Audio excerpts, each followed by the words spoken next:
So you picked up a brand new Harley-Davidson. I got mine 2026 Lowrider S. What do you do right when you get it? Well, there's a couple things that you have to do to make sure the motorcycle is healthy, and let's jump right into it. So the manufacturer recommends that you don't go over 3,000 RPMs for the first 50 miles of riding. So keep your gauge on your RPM, shift early. Don't shift too early where you're kind of just logging the engine. Go nice and smooth. After 50 miles, you're able to go up to 3,500 miles for 500 miles. So the next 500 miles, I guess the next 450 miles, just make sure, again, you're shifting early, keep it under 3,500 RPM, and just kind of let everything kind of work together up until your 500 miles.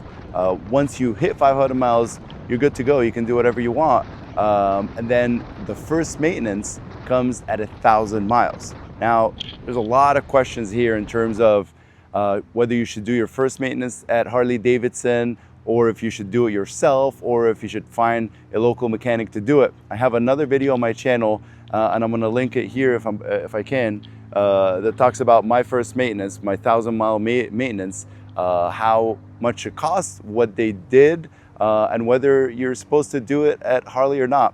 The real question is, we had some comments about that the first maintenance activates your warranty, so you have to do it at Harley. I checked on this. This is not true. There is an act out there that says the manufacturer can't force you to do the maintenance there. So it's a $700 maintenance. Should you do it at Harley-Davidson, or should you do it yourself? And it comes right at 1,000 miles. So basically, right when you buy the motorcycle, you ride it. Takes you a couple of weeks to hit 1,000 miles, maybe a month or two, and then you have to pay for another $700 after you just dropped, 20,000 with the markup. I paid 23,000, which is ridiculous. There's another video on that. So should you do it there or not? Well, that's the $1 million question, or the $700 question. It depends on your comfort level. When I first bought this motorcycle, now imagine I bought the motorcycle. I got so excited. I haven't been riding for a while. I had to sell some toys to be able to afford this really expensive Harley. And I drove it home. I rode it home. It was a dream come true to a certain degree. I got to my house. I pulled in front of the garage. This is a 20-mile ride that I rode under 3,000 RPM. And as soon as I pulled in front of the garage, I put my stand down and I went to open the garage, and it's leaking oil. Again, the motorcycle has at that point 23 miles on it. It's brand new. So the feeling was terrible. I called Harley the next day. It was raining, and they're like, well, we don't do pickups in the rain. You want to bring it in? I'm like, I'm not going to bring it in when it's pouring oil right under the rear tires. So I kind of made a big deal out of it. They sent me a truck that came and picked up the motorcycle, and they said it was a factory defect. It was an O-ring over here on the left side that was leaking oil. They fixed it obviously for free, and then they brought it back. So I was already hesitant on the reliability and the dependability of the motorcycle, given that 20 miles in, I was leaking oil. So I just wanted personally to make sure everything is okay, and I wanted to do the first maintenance at the dealership. So I did do that, and my video got a lot of comments and a lot of amazing people recommending to do it yourself. And some people say they recommend doing the first maintenance at the dealership, and then after that, do not go to the dealership, because Harley relies heavily on their service and on their parts more than motorcycle sales. The sales are one thing, and it's actually not their biggest revenue maker. The biggest revenue maker is kind of building this relationship and making sure that you're coming back in and you're continuing to pay them for their services. And again, they almost at that point charge lawyer level fees for their technicians. And again, a lot of the comments were saying, even some were like former Harley technicians. They're saying that they don't do much. Even some of them, when they kind of did their second oil, it was really dirty, that they said they didn't even change the oil. Again, this depends on the trust that you have with your dealership. And again, it really comes down to your level of comfort. Personally, because of my first experience riding home from the dealership, I really wanted that peace of mind. So if you're okay with that, make sure you keep $700 aside when you buy the motorcycle, because your first maintenance is going to cost that much.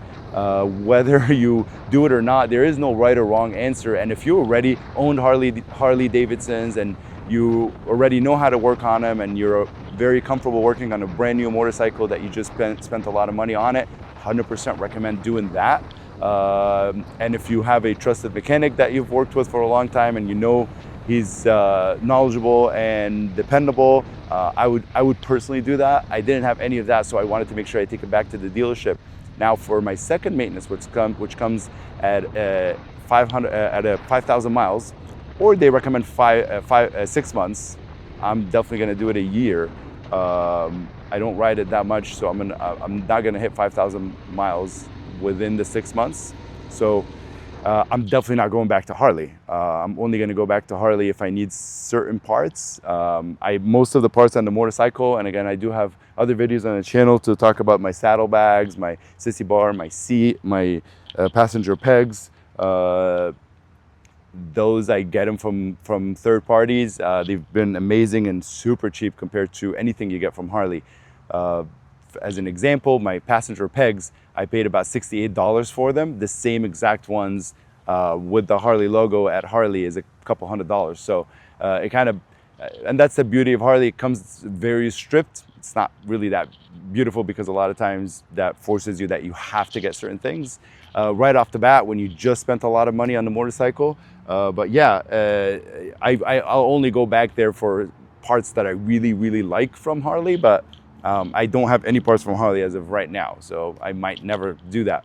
But yeah, so after the first 1,000 miles, you're good to go. 5,000 miles, you have now a motorcycle that you don't have to worry about, riding a certain way or anything. So again, first 50 miles, make sure you don't go over 3,000 RPM, ride it nice and smooth, get used to the motorcycle. I recommended in another video on my channel to ride in rain mode just to get used to the motorcycle, and it kind of forces you not to, go push it hard. And then after 50 miles, for the next 450 miles until you hit 500 miles, keep it under 3,500 RPM. At that point, again, I recommend keeping it in rain mode just to, pace yourself and make sure you force yourself to ride it nice and easy. And then after 500 miles, you're good to go. Put it in street mode or normal mode, or you can put it in sports mode. And then make sure that the first maintenance, you do it at 1,000 miles. Personally, I felt comfortable doing it at the dealership, but based on the comments I got in that video, and I really highly recommend watching that video, and more importantly, reading the comments, because they were so valuable, and everybody in the comments brought amazing experience that they personally had, and they recommended doing it yourself or doing it at a trusted mechanic. And I don't argue with that. Based on the 700 miles, in the other video, I also broke down exactly what they said they did. A lot of people in the comments didn't agree that they actually did do these things. Again, they removed the battery for some reason. The tire pressure didn't come as advertised. It was low on the front, so I had to actually go back to a gas station and fill it myself. Again, this will be the last maintenance I do at Harley. After that, I'm gonna be learning how to do it myself. I work on my classic 1970 Volkswagen Beetle, so I do know how to work on engines, just never worked on motorcycles. I'm pretty sure it's simple because everything is exposed. I don't have to, go under the motorcycle or anything like that, like I do with the Bug. But yeah, again, ride safe, have fun with it, and just take it easy in the first 500 miles so the bike can last you a lot longer. And again, congratulations on your new Harley-Davidson, and enjoy.